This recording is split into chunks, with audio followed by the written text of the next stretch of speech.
A'udzubillahi minasyaitonirrajim. Bismillahirrahmanirrahim. Alhamdulillahirabbil alamin. Arrahmanirrahim. Maliki yaumiddin. Iyyaka na'budu wa iyyaka nasta'in. Ihdinas siratal mustaqim. Siratal ladzina an'amta 'alaihim ghairil maghdubi 'alaihim waladdallin. Amin.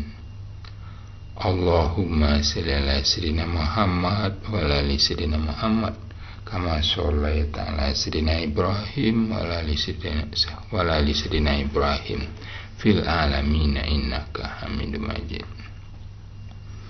Pada hari ini yang kita bahas adalah yaitu mengenai dalil-dalil kita berkewajiban untuk menegakkan syariat Islam. Dalil yang pertama yaitu surat Yunus ayat 32. Saya akan bacakan artinya.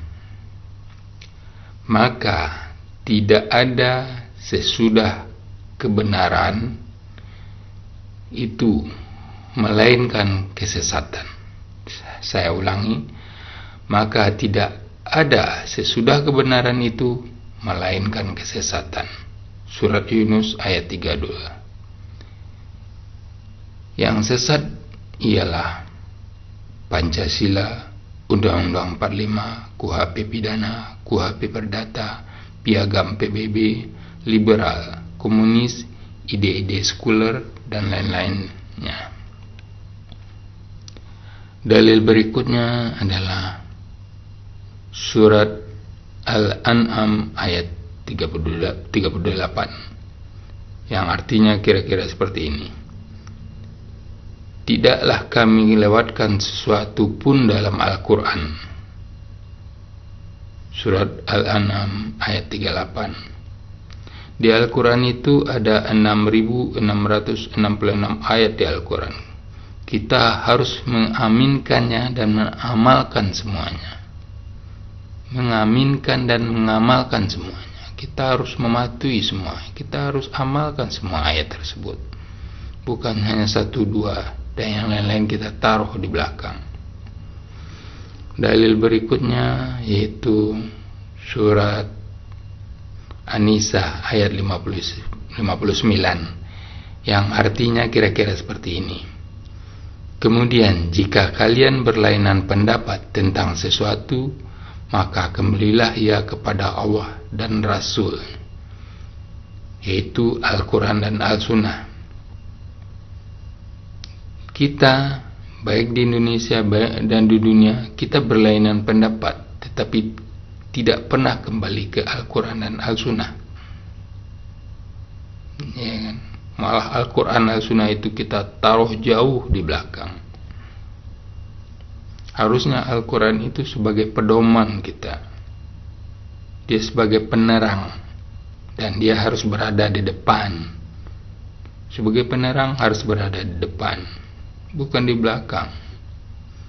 Dalil berikutnya yaitu surat Al-An'am ayat 153. Saya ulangi, surat Al-An'am ayat 153 yang artinya kira-kira seperti ini.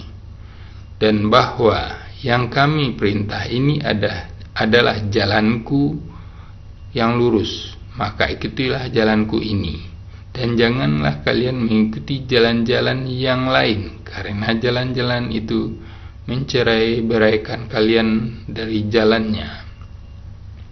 Surat Al-An'am ayat 153. Saya ulangi.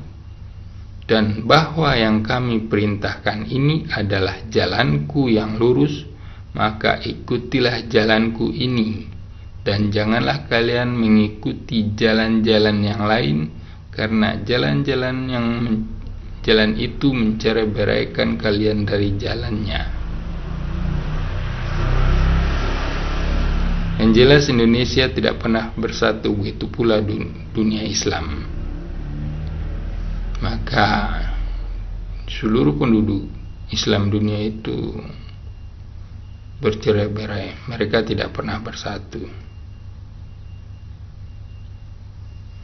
Dalil berikutnya yaitu Ali Imran ayat 31, yang artinya kira-kira begini: katakanlah, jika kalian benar-benar mencintai Allah, maka ikutilah aku, yaitu Rasulullah Shallallahu Alaihi Wasallam.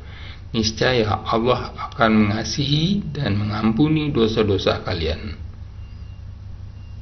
Surat Ali Imran ayat 31. Yang jelas kita tidak pernah mengikuti Rasulullah, padahal kita disuruh mengikuti semuanya, semua apa yang ada di Al-Quran dan semua apa yang Nabi ajarkan.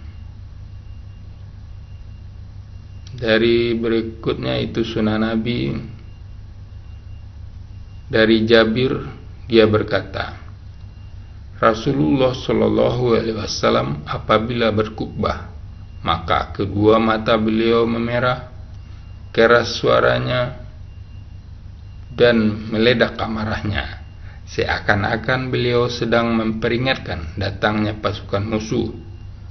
Beliau bersabda, waspadalah waktu pagi dan sore kalian dari serangan musuh. Beliau bersabda pula, saya diutus sedangkan jarak antara aku dan hari kiamat adalah seperti ini, sambil beliau merapatkan antara jari telunjuk dan jari tengah beliau. Beliau bersabda, amma ba'd, sebaik-baik perkataan adalah kitabullah, yaitu Al-Quran, dan sebaik-baik petunjuk adalah petunjuk Muhammad Sallallahu Alaihi Wasallam.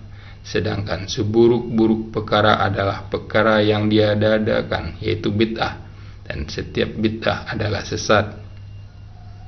Yang dimaksud dengan bid'ah adalah Pancasila, Undang-Undang 45, KUHP pidana, KUHP perdata, piagam PBB, liberal, komunis, ide-ide sekuler lainnya. Yang semua itu adalah buatan manusia. Sedangkan Allah sudah membuat aturan-aturannya, yaitu Al-Quran, dan Nabi sudah mengajarkannya. Jadi sudah jelas yang mana bid'ah. Bid'ah itu adalah sesat. Kami ulangi, yang bid'ah itu adalah Pancasila, Undang-Undang 45, KUHP pidana, KUHP perdata, piagam PBB, liberal, komunis, ide-ide sekuler, dan lain-lainnya.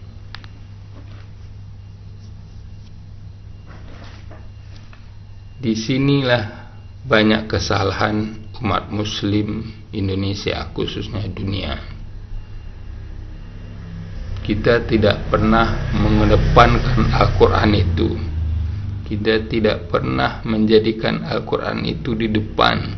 Kita tidak pernah menjadikan Al-Quran itu sebagai penerang, pengatur kita, yang mengatur kita. Makanya kita sudah disesatkan, yaitu At-Taubah ayat 115, dan banyak lagi dalil-dalilnya.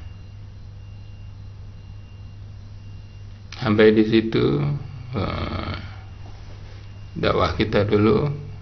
Mari kita tutup dengan kafaratul majelis. Subhanaka Allahumma wa bihamdika asyhadu an la ilaha illa anta astaghfiruka wa atubu ilaik.